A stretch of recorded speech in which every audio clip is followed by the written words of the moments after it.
They say legends are born, not made. In Marseille 1972, they were wrong. La Castellane, a concrete jungle in the northern Marseille, where hope came to die. But on June 23, 1972, something different arrived.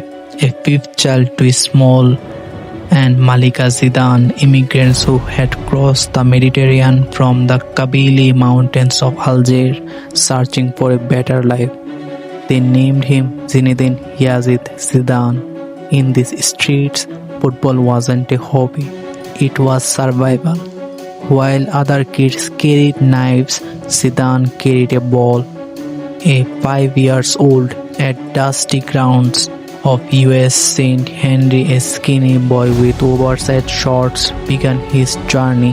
He didn't know it yet, but he was different. Jean Verreau, a scout from Cannes, drove 3 hours north from the glittering Riviera to the gritty projects of Marseille. He was looking for potential. What he found was destiny. 14-year-old Zidane, baggy clothes, barely spoke, but when the ball touched his feet, time stopped. Borod made the offer immediately. Zidane's parents hesitated, their boy alone in Cannes, but this was the dream, the escape. In 1989, professional debut.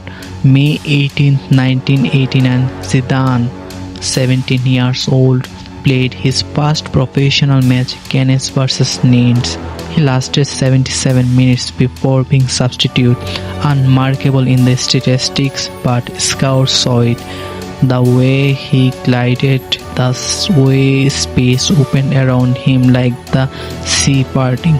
4 years at Cannes, growing, learning, becoming. In 1992, when Bordeaux signed him, Zidane was still a whisper, a talented midfielder, sure, but nothing special. Then something changed. Maybe it was confidence, maybe it was time. He stopped being Zinedine Zidane and became Zizou. The football world started paying attention. His left foot became a magic wand. His vision supernatural. He could see passes through, moves ahead like a chess grandmaster playing children. 1995, Bordeaux reached the UEFA Cup final. They lost, but Zidane had arrived. France coach IMMIGRANT noticed. International debut August 17, 1994 against Czech Republic. 2 goals. Welcome to the big time.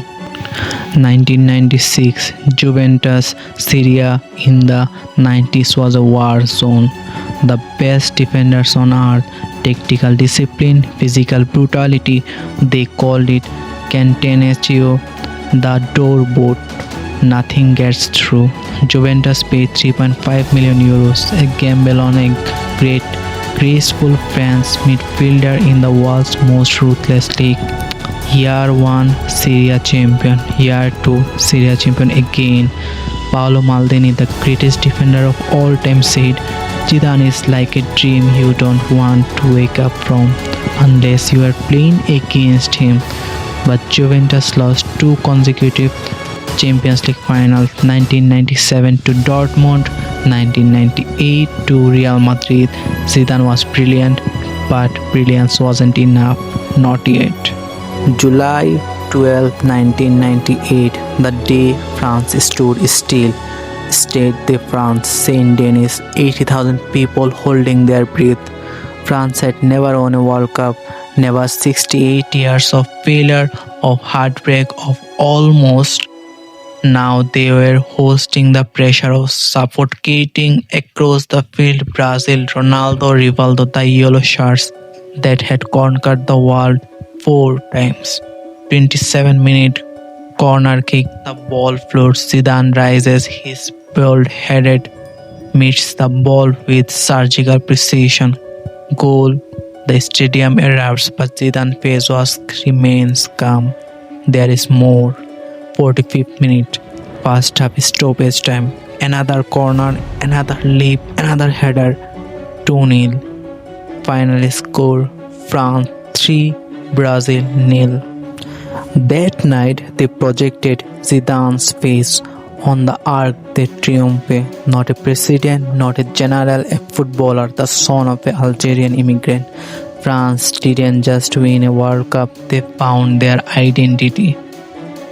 2001, the most expensive footballer on earth, Real Madrid's president Florentino Perez had a vision, sign the best player on the planet every year, the Galacticos.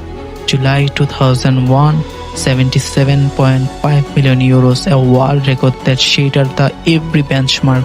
Zidane arrived at the Bernabeu and 25,000 fans came just for his presentation. No match, just to see him hold the white shirt. The pressure could have crushed him. May 15, 2002, Hampden Park, Glasgow. Champions League final, Real Madrid versus Bayer Leverkusen. 1-1, tension thick enough out the cut. Roberto Carlos launches a cross from the left, too high, too far, impossible to reach. Zidane, 35 years out, watches the ball descend from the Scottish sky. One touch to control, no.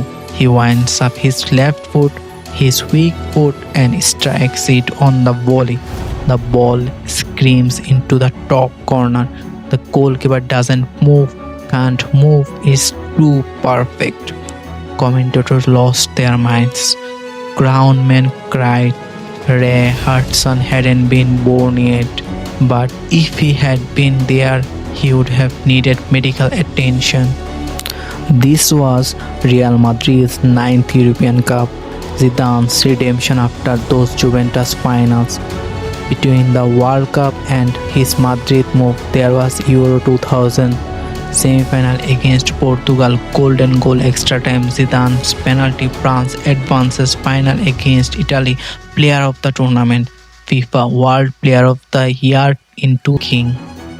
In April 2006, the last dance came from 34 years old, knees itching, the fire dimming. Zidane announced his retirement effective after the 2006 World Cup, one final tournament, one last dance. Group stage, unmarkable. People whispered he is too old. Then the knockouts began.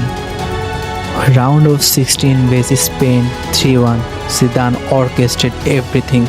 Quarter-final faced mighty Brazil, 1-0. Zidane destroyed them. Ronaldinho, Ronaldo, Kaká didn't matter. The old man conducted a symphony. Semi-final faced Portugal, 1-0. Another masterclass. July 9, 2006, Berlin. The final against the wall, Italy. One more time, 7-minute penalty, the pressure unimaginable. Zidane doesn't shoot, he chips it a panenka down the middle as a goalkeeper like Buffon drives. The audacity, the disrespect, the brilliance, 1-0. Italy equalized, extra time.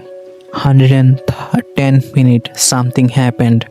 Marco Materazzi said something about his sister, about his mother, different stories, same result. Zidane turned out, walked toward Materazzi and drove his head into the Italian chest. Red card. The captain, the legend, walking past the World Cup trophy he would never touch. His career ending not with glory but with rage. France lost on penalties. The world was shocked. How could he? Why? Maybe that's the point. Heroes aren't perfect. Zidane was human, flawed, real, and somehow that made him more legendary, not less. He won the golden ball anyway. Best player of the tournament, despite the red card, despite everything. From the concrete of La Castellane to the Santiago Bernabeu, from poverty to immortality. From Zinedine Zidane to Zizou to legend. He barely gave interviews, rarely smiled, let others take the spotlight. But when he played, the world stopped. In an era obsessed with statistics, he was poetry. In an era of ego, he was grace.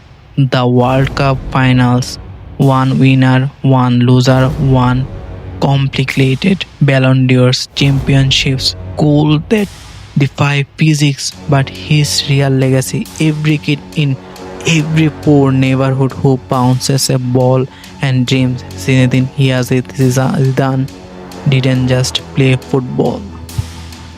From the concrete of La Castellane to the Santiago Bernabeu, from poverty to immortality, from Zinedine Zidane to Zizou to legend. He barely gave interviews, rarely smiled, let others take the spotlight. But when he played, the world stopped. In an era obsessed with statistics, he was poetry. In an era of ego, he was grace. The World Cup finals, one winner, one loser, one complicated Ballon d'Ors, championships, goals that defy physics, but his real legacy, every kid in every poor neighborhood who bounces a ball and dreams Zinedine Zidane didn't just play football. He proved the magic is real.